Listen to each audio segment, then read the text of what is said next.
शरणं गच्छामि धम्मं शरणं गच्छामि। बौद्ध धर्म की बात की जाए तो इसमें काफ़ी जटिलताएं होती हैं। इसमें कहा गया कि अगर आप कुशल कर्म करेंगे तो सुख की प्राप्ति होती है और हिंसात्मक कर्म करेंगे तो दुख की प्राप्ति होती है। फिर इसमें इस बारे में भी बात की जाती है कि अगर आप इस जन्म में अच्छे कर्म करेंगे तो हमें दूसरे जन्म में किस प्रकार से लाभ की प्राप्ति होती है। तो कर्म फल को करने के बाद दूसरे क्षण में उसका जो कर्म है वो नष्ट हो जाता है। फिर उसका बार बार परीक्षण करने के दौरान उसको सिद्ध करने के लिए काफी बुद्धि की आवश्यकता होती है। इसके लिए कारणों या प्रमाण की आवश्यकता होती है। भगवान बुद्ध का जो दर्शन है वो वास्तविकता पर आधारित है। नालंदा के जो विद्वान थे, हम लोग उनके शिष्य हैं, तो उनके शिष्य होने के नाते हमें परीक्षण करना चाहिए। तो आजकल की जो नई विद्याएं हैं उनके अनुसार किस प्रकार से उनका परीक्षण करना चाहिए। अगर वास्तव में बौद्ध धर्म को श्रद्धा के अनुसार मान लिया जाए तो उसका विकास नहीं हो सकता। परीक्षण को करना चाहिए।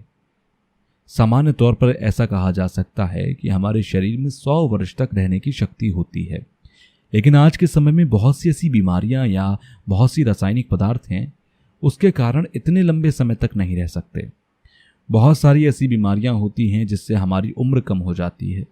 जैसे ग्रस्त लोगों की बात की जाए तो वो जवान होते हैं तो पढ़ाई लिखाई में व्यस्त होते हैं और फिर नौकरी में अपना समय बिताते हैं। फिर उसके बाद शादी इत्यादि होती है और फिर बच्चे पैदा नहीं होते तो परेशानी होती है, और जब बच्चे ज़्यादा पैदा हो जाएं तो उसकी भी परेशानी बढ़ जाती है। फिर इसके बाद पढ़ाई लिखाई की व्यवस्था, फिर उनकी देखभाल करने की समस्या, फिर उनकी पढ़ाई कराने का दुख, और फिर उनकी नौकरी ना मिलने का उसका दुख, फिर उसके बाद अपने बच्चों के बारे में चिंता, इत्यादि चिंताएं हैं। इसलिए अगर गृहस्थ से हटकर प्रवर्जित लोगों की बात की जाए ज़्यादा अच्छी बात होती है। जैसे सूत्रों में भी कहा गया कि धर्म का अध्ययन करने वाला जो धर्म है उसका रोज अभ्यास करने की बात होती है। ऐसा नहीं है कि पहाड़ या गुफाओं में जाकर अभ्यास किया जाए, ऐसा नहीं होता। जैसे हमारे जो भिक्षुक लोग हैं उनका अगर उदाहरण दें तो भगवान बुद्ध ने भी अपने क्लेश को नष्ट किया। वो भी एक गृहस्थ के रूप में पैदा हुए थे, फिर बुद्धत्व बन गए। तो उन्होंने जो मार्ग, जो रास्ते हमें दिखाए हैं, अगर हम उनका अभ्यास करें तो अच्छा हो सकता है। तो अगर उनके मार्ग के अनुसार हम चलेंगे तो अच्छा होगा। भगवान बुद्ध ने जो तपस्या की वो काफ़ी महत्वपूर्ण बात है। अगर हम लोग ऐसा सोचें कि ये उनका काम है, वो करेंगे तो ये सही है, नहीं है ऐसा। भगवान बुद्ध ने जो तपस्या की वो हम लोगों के लिए एक मार्ग है, वो हम लोगों के लिए एक प्रेरणा है। हमें उससे प्रेरणा लेनी चाहिए। भगवान बुद्ध तो 4 रूपों को प्राप्त किए हैं, तो उनको देखना चाहिए, उनको जानना चाहिए। अगर आप बुद्धत्व को प्राप्त करना चाहते हैं तो रोज रोज अभ्यास अनिवार्य है। अगर आपने चित्त का परीक्षण नहीं करेंगे तो शायद बुद्धत्व को प्राप्त करना संभव नहीं होगा। भगवान बुद्ध हमारे लिए एक उदाहरण के रूप में है, एक आदर्श के रूप में। उनको देखकर हमें बुद्धत्व की प्राप्ति करनी चाहिए।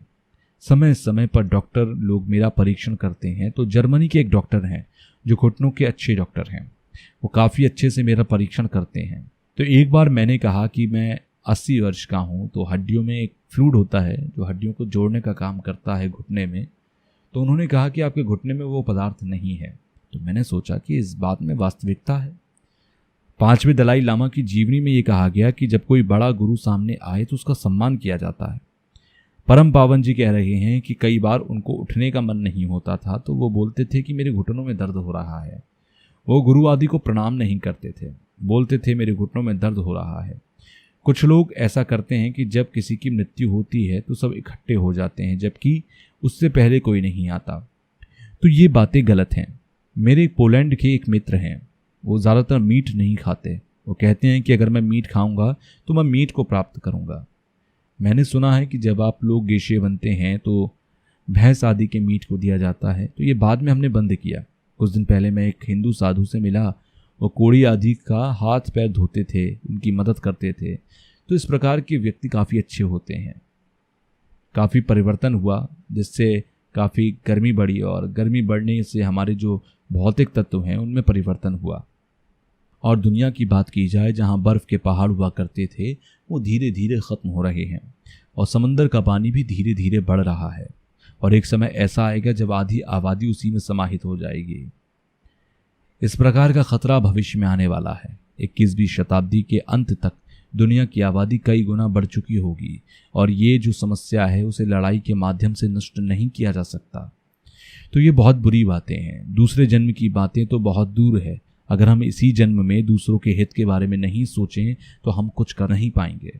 हम सभी मनुष्य हैं और मनुष्य के नाते अगर हम दूसरों के हित के बारे में सोचेंगे तो अच्छी बात होगी। ये बहुत महत्वपूर्ण बात है। जैसे कि माध्यमिक चित्त शतक में भी कहा गया कि हमारा शरीर बहुत सारी चीज़ों से मिलकर बना हुआ है। अगर लड़ाई झगड़े नहीं करते हैं तो शांति मिलती है। हमारा शरीर जो भौतिक तत्वों से मिलकर बना है उसमें अगर किसी एक में परिवर्तन होता है तो शांति मिलती है। हमारा शरीर जो भौतिक तत्वों से मिलकर बना है उसमें अगर किसी एक में परिवर्तन हुआ तो हमारे शरीर में परिवर्तन होगा। जैसे कि 4 तत्व हैं, जल, आकाश, पृथ्वी और वायु। ये जो 4 प्रकार के भौतिक तत्वों से शरीर बना, तो इसमें अगर हम चाहें कि हमें अगर सुख की प्राप्ति हो जाए तो नहीं हो सकता। और जब हमारे भौतिक तत्वों में परिवर्तन होता है तो बुखार आना, सर्दी, जुकाम इत्यादि शुरू हो जाते हैं। आजकल गाड़ी या कार की सुविधा है, फिर भी बहुत सारे लोगों की मौत हो जाती है। और फिर जो जवान लोग हैं वो शराब आदि पीते हैं तो उनकी किडनी खराब हो जाती है। तो बहुत सी बीमारियों के कारण हमारा शरीर खराब हो जाता है। जब हम जीवन यापन करते हैं तो बहुत सी बीमारियां बाहर आ जाती हैं। आजकल कैंसर इत्यादि बीमारियां होती हैं। जब मृत्यु हो तब कोई साथ नहीं जाता, सब कुछ यहीं छूट जाता है। जो हमारा स्थूल चित्त है तो उस समय जितना पुण्य कर्म करें उतना हमें फायदा होता है और सूक्ष्म चित्त पर अभ्यास करना मुश्किल होगा। जब तक हम अभ्यास ना करें हमें हमारे स्थूल चित्त के बारे में अभ्यास करना चाहिए, जिसमें 3 प्रकार के पुण्य होते हैं, शरीर से, कर्म से, वचन से। कर्म होते हैं तो सबसे ज़्यादा जो हमारे चित्त के द्वारा कर्म किए जाते हैं उनका अभ्यास करना चाहिए। ज़्यादातर ऐसा होता है कि क्लेश तुरंत उत्पन्न होते हैं। हमें हमारी अज्ञानता या क्लेश के बारे में तुरंत जानना चाहिए। अगर हम उसे अभी नष्ट नहीं करेंगे तो भविष्य में समय मिलेगा या नहीं भी मिलेगा, उसके बारे में हम कह नहीं सकते। आने वाले दिनों में भी हमें क्लेश को नष्ट करना पड़ेगा। स्कूल की तरह जिस प्रकार से हमें विद्यालय जाना होता है उसी प्रकार से जब तक हमें मानव शरीर मिलेगा तब तक हमें क्लेश को नष्ट करना पड़ेगा। जितने भी प्रकार के क्लेश हैं ये सबसे पहले हमारे स्थूल चित्त में उत्पन्न होते हैं। उदाहरण के तौर पर अगर कहा जाए तो कुछ बच्चे ऐसे होते हैं जो छोटे कीड़ों मकोड़ों को मारते रहते हैं। वहीं कुछ बच्चे ऐसे भी होते हैं जो उनको प्यार करते हैं। मेरे एक भारतीय मित्र हैं, वो जब भी सुबह उठते तो सबसे पहले ध्यान करते। ऐसा वो दिन भर करते और हर दिन करते। तो शायद पिछले जन्म में उनका कुछ ऐसा गुण रहा होगा जो इस जन्म में भी देखने को मिला। परिवर्तन दुख और संस्कार दुख का ध्यान करना महत्वपूर्ण होता है। इस बारे में सोच विचार करना ज़्यादा महत्वपूर्ण होता है। लंबरिंग में 3 मार्गों के बारे में बताया गया। अगर आपको बौद्ध चित्त की शुरुआत नहीं पता होगी तो आप उसकी मुख्य व्याख्या भी नहीं जान पाएंगे। जब लोगों का मुख्य उद्देश्य यह है कि हम इसको जानें, लंबरिंग छिंपू में भी कहा गया कि इसको जानने के लिए जानना चाहिए कि हमारा उद्देश्य क्या है। ग्रंथ में इसका जिक्र किया गया है। ये बहुत महत्वपूर्ण बात है। अर्थ को जान लेना और फिर अपने दिल में प्रज्ञा उत्पन्न करना ये अलग बात होती है। पहले उसे समझना चाहिए, उसके बाद अभ्यास के द्वारा चित्त में परिवर्तन या प्रज्ञा उत्पन्न हो सकती है। जब हम अपने मन को एक जगह पर लगाते हैं तो वो तुरंत इधर उधर भटक जाता है।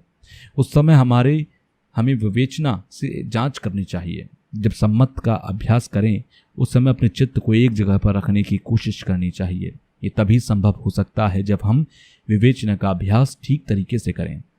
उसके बाद भविष्य में धीरे धीरे प्रज्ञा उत्पन्न होगी। अगर आप संकुचित विचार द्वारा के अनुसार करेंगे तो उससे हमारे अंदर डर, भय और रक्तचाप बढ़ने की उम्मीद है। विचारधारा के अनुसार कहेंगे तो उससे हमारे अंदर डर, भय और रक्तचाप बढ़ सकता है, इसकी आशंका है।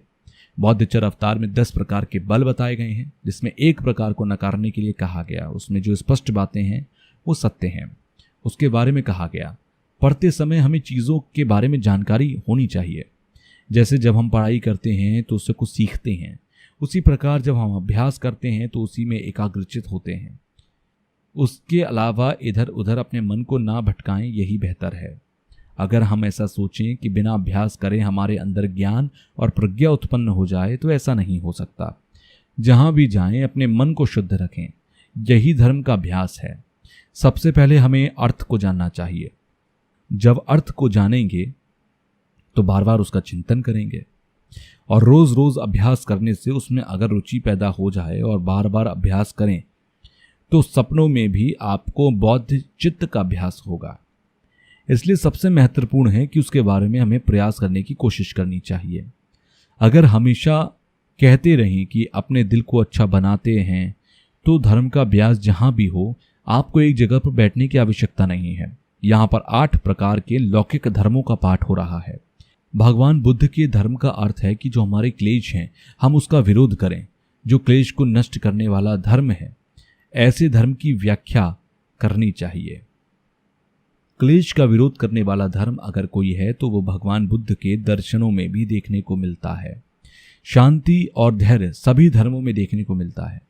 अगर हम लोग ऐसा मानते आ रहे हैं कि जितने भी धर्म हैं वो अपने स्वभाव से सिद्ध हैं, जैसा कि सुबह बताया गया था कि जो क्रिश्चियन लोग हैं वो अपने आप को महत्वपूर्ण ना मानकर दूसरों को महत्वपूर्ण मानते हैं। सिद्धांत के अनुसार भले ही वो अलग हों, लेकिन व्यवहार के अनुसार उनका अनुसरण करना चाहिए, उनका अनुमोदन करना चाहिए। ज़्यादातर धर्म की बात की जाए तो वो हमारी आत्मा है, उसको नकारना होता है। निर्यात्म का प्रमुख रूप से अभ्यास करना चाहिए।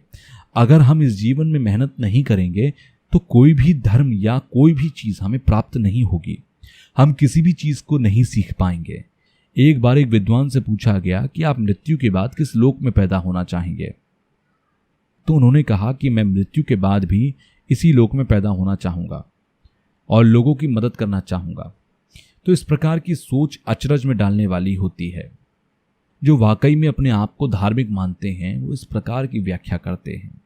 उनको मैं प्रणाम करता हूँ। एक बार मैं थाईलैंड गया, तो जब मैं बुद्ध विहार में गया तो वहाँ जो ध्यान करने वाली जगह थी, वो वहाँ पर एक मृत व्यक्ति का शव रखा था। वहाँ पर उनकी तस्वीर भी रखी थी और उनका कंकाल भी रखा था। तो इस प्रकार की चीज़ों से जो अनित्यता है उसका अभ्यास किया जाता है। उसके बारे में कहा जा सकता है कि इस प्रकार की चीज़ें मुझे काफ़ी पसंद आई।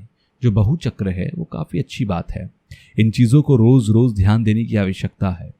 आगे के पलों के फायदों के बारे में बताया जा रहा है। केवल मृत्यु को याद रखने से हम अनित्यता को नहीं जान सकते। जहाँ तक धर्म की बात है तो धर्म अभी के लिए, मरने के लिए, अंत के लिए, तीनों समय के लिए महत्वपूर्ण होती है।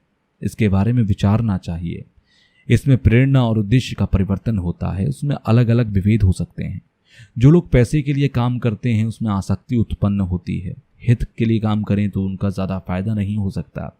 हालांकि धन की आवश्यकता होती है, लेकिन उसमें बहुत ज़्यादा आसक्त होकर काम करें तो लाभ नहीं हो सकता। उदाहरण के तौर पर देखें तो गरीब और अमीर में बहुत अंतर होता है। हालांकि बहुत ज़्यादा गरीब अमीर में अंतर के अलावा भ्रष्टाचार भी देखने को मिलता है। अगर धन के बारे में सोचते रहे तो कोई बात नहीं, हालांकि उसकी आवश्यकता होती है तो सबके हित के बारे में सोचें तो अच्छी बात है। केवल अपने परिवार के बारे में सोचें तो ये अच्छी बात नहीं है। कुछ ऐसे विहार देखने को मिलते हैं कि कुछ रक्षक आदि भयानक चेहरे बनाते हैं, लेकिन बौद्ध का चेहरा देखा जाए तो ऐसा नहीं होता। एक बार कालरिंग पुच्छी एक यात्रा में गए तो उस समय उन्होंने ये बात कही थी कि जो भी मूर्ति या आकृति बनाई जाए वो बहुत शांत प्रिय होनी चाहिए। शरणं गच्छामि, धम्मं शरणं गच्छामि,